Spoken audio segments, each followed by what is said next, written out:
Hello, everybody. Welcome to the UK Valley Film Festival 2021. And this is the documentaries section. The two filmmakers we have today with us represent very well what we received in terms of submissions this year at the festival. It's been 3 years, and we've been looking for filmmakers, for short films, for documentaries, for music videos. We've been looking everywhere in the world. We have a lot of countries represented at the UK Valley Film Festival every year. But these two guys we have today, they touched a chord with us when we watched the documentaries, and they represent what we received in the sense that it's about the desert, it's about the Joshua trees, it's about what we like in the area. And you're going to be, I guess, relating, you're going to relate to what these guys have to say and to the documentaries they made. It is my very pleasure to welcome Ted and Justin. How are you doing, guys? Great. Great to be here. Thank you. Cool. So like I said, you each made a documentary that has a connection one way or the other with the desert itself, or people living in the desert, or the vibe that we experience, that we live for in the desert. Let's start by getting to know each other. Ted, you're in the studio. Where are you, and what's your background? Well, at the moment, I'm in LA because I own a little production studio here. So we have Rage Against the Machine is next door, filming a music video. So you might hear some drums. Good company. I'm basically a painter, and a curator, and I do a lot of work with artists who have medical illnesses. Okay. So I shoot lots of short little interviews, but I had never done a documentary before. And this film that you guys have accepted, thank you very much. I was just shooting a little documentary on my neighbor during COVID, and then his life sort of went wacky, as maybe Justin can, if he's done more documentaries. I've always heard when you're doing a documentary, you just follow what happens. So it's kind of one of the trades of documentary filmmaking, and that's interesting. That's your first one. That's your debut documentary. We're gonna go back to that. Justin, what about you? You have a flag behind you with a Joshua tree. That's right. I have that flag because the Mojave Desert is my home. I mean, I live in Henderson, Nevada. But I consider the Mojave Desert the ecosystem that I dwell in, and I think it's a very important ecosystem. And so, even though you're in California, I don't see that really much of a difference for me. Yeah.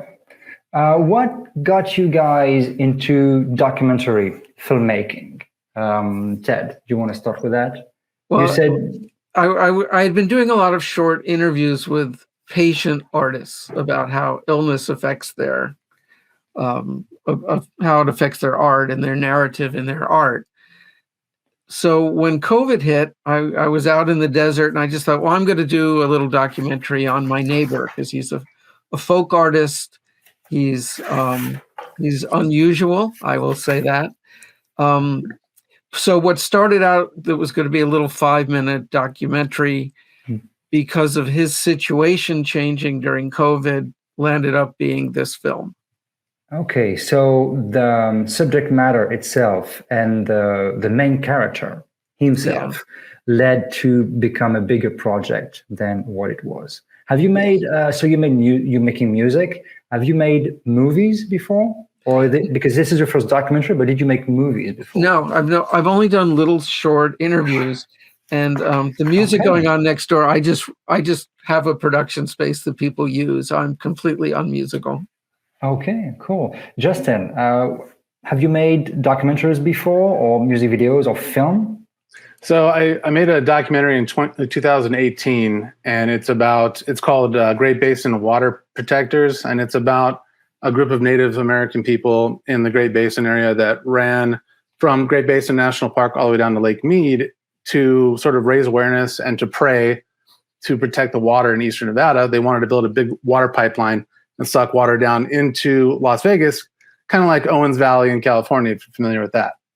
Yeah. So I made that film. I was already into landscape photography, and portrait photography. And so I started doing video, and now I'm actually in film school. I'm in my senior year at Nevada State College. And so I'm studying film, and this was part of kind of my junior year, work doing this documentary. So you've always been attracted to topics connected to the environment and the protection of wildlife and the fauna, this kind of stuff? Yeah, I grew up an avid fan of being in the outdoors. In the last decade or so, though, I've really taken an interest in. I just see, especially here in California and Nevada, the just the assault on these habitats. I mean, it's development. It's energy development. It's mining. It's the military and growth in Las Vegas. It's all of these things, and it's happening fast. Yeah, it is, and it's the same here. We're gonna go back to that. Ted, so he is your main character. My subject. Your subject matter, your king of Dinoland. Yeah. What's his name? His name is Abe de la Cerda, and I don't know how much you want me to give away of the film, but basically he's been living and making these animals out in the desert for decades, and the house he's been working in and the art studio is soon going to be taken by the bank, and he's got to sort of figure out his whole life. So, but none of that was going on when I started. I just thought, oh, I love this guy's animals. I'm going to talk to him for a couple minutes. So and then in the midst of shooting and COVID and everybody's situation changing in the desert, do you think he got the news that he might have to leave everything he had? So that not an easy story to tell, and the documentary is here to tell it. But do you think, in a way, you started a small project and it became a more interesting narrative, in a sense that life gave him conflict and challenges to face, and the documentary is here to tell that story? Yeah, I mean, I just thought I was going to do a little puff piece on this guy that did these cute animals. And then all of a sudden, like, his life, it just turned into this very stressful thing. And as he talks about in the movie, if he thought about what was happening to him, he'd go nuts. So he can't think about it, and he just makes his animals until he knows what's going to happen. Yeah, his dedication and his philosophy is he stays calm all the time. It's impressive. What did you expect him at some point to kind of, not to break down, but to react in a different way he did? Because he's going through a lot. How was it to be really next to him? Even if you were making a documentary, you were next to the man. So, well, there were times, I didn't want to push him too much because he, as someone else in the film said, he's had a hard life. Yeah. And I didn't want to push it too much past his comfort level talking about it. But he was very open, what it's been like for him to be homeless at times, what it's like to think about that happening again, how he lives in the moment. Like, he's always say, there's no tomorrow, there's only today. Yeah. So whereas I'm always thinking, especially since the virus, when are things going to get back to normal? When does things move on? He never thinks that way. He is in the moment in a way that I've never seen before. Yeah. It's a very beautiful way to live life, because it protects you in a way. Yeah. Justin, I'm gonna play the trailer of your documentary right here. The Sawtooth Solar Project. 10,000 acres, which is 16 square miles. I mean, that's larger than a lot of cities. We think this project would take out about 70,000 of these Joshua trees. If we get these transmission lines built here, it could be that every basin from Las Vegas to Reno will be filled with industrial utility scale solar, removing huge ecosystems. It would be a catastrophe for biodiversity. So the stakes are pretty clear in that trailer. I don't know. Could you describe the situation so people can understand what's happening in that context? You're great. So, I mean, obviously, climate change is a thing that we're all talking about, and it's on the national and international radar.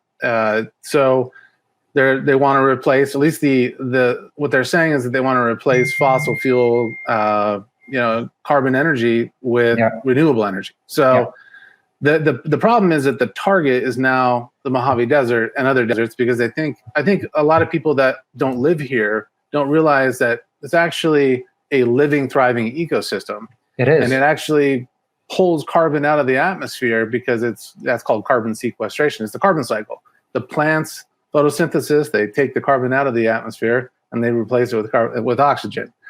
And so when you just bulldoze that and replace it with these utility scale solar projects or wind or anything like that, then you're just wiping that out. And, obviously that's, we're saying that there are better ways to do this. We're not just saying, keep using fossil fuels, but we're saying that there's urban environments that you can build these things on.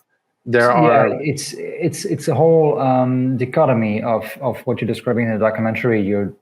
It's supposed to be for greener energy, but still it's going to destroy something that's already there. So it's kind of a dilemma. And do you think the documentary can have an effect and make things change, or at least make people talk about the issue? It's really a good question because, there are, environmental organizations, for example, are reluctant to take a stand against solar energy, even if it's going to tear apart an ecosystem. And so we're kind of pushing this issue where other people, larger organizations, aren't. And maybe those organizations are even getting funding from, the solar industry. And so whether this works or not is a good question. But I feel like if we have to put our best foot forward, we have to try to talk about things that are, even if they're unpopular or controversial, so that I think it is having an effect just locally. People in our area, I think where you are too, in Yucca Valley, are talking about it. And the local people talking about it a lot. And the national park here is thriving and getting, even during COVID, I mean, the amount of visitors during COVID didn't really decrease when you look at the global figures. And all the people coming from Nevada, from Los Angeles, from San Diego, all of that has an impact on the Joshua trees and the habitat.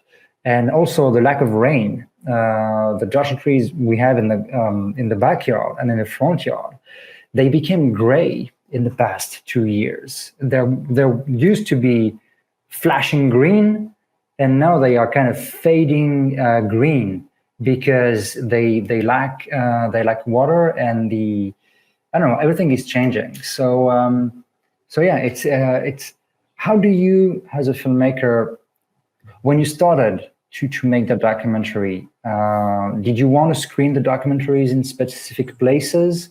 Did you want some people to see the documentary? Did you conceive it as political act in a way, or an action that could maybe have good consequences? Yeah, I mean, all of the above. I've definitely felt like if we could get this in front of political leaders and they could see it, that might help at least make them reluctant or think twice about what they're doing, because this is the national and state politics, and also just the public. I work with Basin and Range Watch. It's a nonprofit organization. They were the people in the film that I was interviewing. They're both biologists, they're experts, and they have a following. So helping them make a film with what they're doing already, helping to get the word out to their following and beyond. And so, in Beatty, Nevada, and hopefully in Yucca Valley, I've heard that there's people there that are also fighting for places that are outside the national park, that have all these living ecosystems. It's definitely people living here. I think people living in these type of areas have a strong sense of what's living here. We have another artist that we had in a panel last week. She's a photographer. She just moved to the area. And the first thing she said, the first question was, people still believe that the desert is a place where nothing lives. But when you do actually live in a desert, you realize how thriving the plants, the animals are, and how beautiful it is in its own way. And it's very good to have these kind of films, kind of documentaries, to keep reminding people who live kind of outside of that, keep reminding them what's happening and what's real. I would like to show a little bit of this, so we keep getting to know a little bit more. I consider myself an artist because of these, not just a one-track mind. It's like anything in general goes. I'm more like a do-all. Yes, like that. It doesn't matter what creature or what object or anything. I can make a copy of it. I can make like a clone or an exact replica of anything I can think of. Could you tell us where he was living at the time you filmed the documentary? Well, actually, at the moment, he's still there in 29 Palms, not too far from the base. But eventually, he's going to have to leave that house. Okay. Because, luckily, for him, because of COVID, there were no evictions allowed during COVID. So now everything's up in the air. He's on borrowed time, do you think? Very borrowed time. Yeah, okay. He describes himself as an artist. And I think he is a little bit like a lot of people living in a desert, and I would say myself included, with big dreams, with a will to live life to the fullest every day, enjoy the surroundings. How, on a personal manner, how do you bring that back into the city, Ted? When you've been working with a guy who lives a little bit outside the grid, mm-hmm. Does it affect you personally when you go back to your studio in LA, when you go back to the city life? It's he is my neighbor there. I'm sort of between the two places. Okay. And what amazes me about him is he is, when I was a kid, I would watch these Westerns, and there was always the it all seems so racist now, but the Indian scout who knew the area. Yeah. He's like that. He talks to the animals.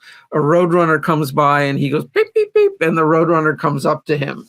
He's really a guy of the desert. He can look at the clouds and know it's going to rain over there, but not over here. He can talk to the animals.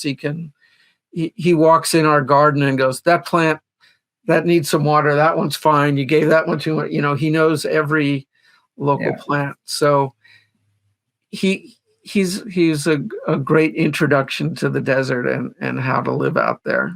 I think he is. First, he's really charming in a way that he's so humble, but still, you just want to hear him talk. You just want to hear his story, where he's going with it, the solutions he's going to find, the next creation he's going to work on. He's the kind of guy you want to talk to.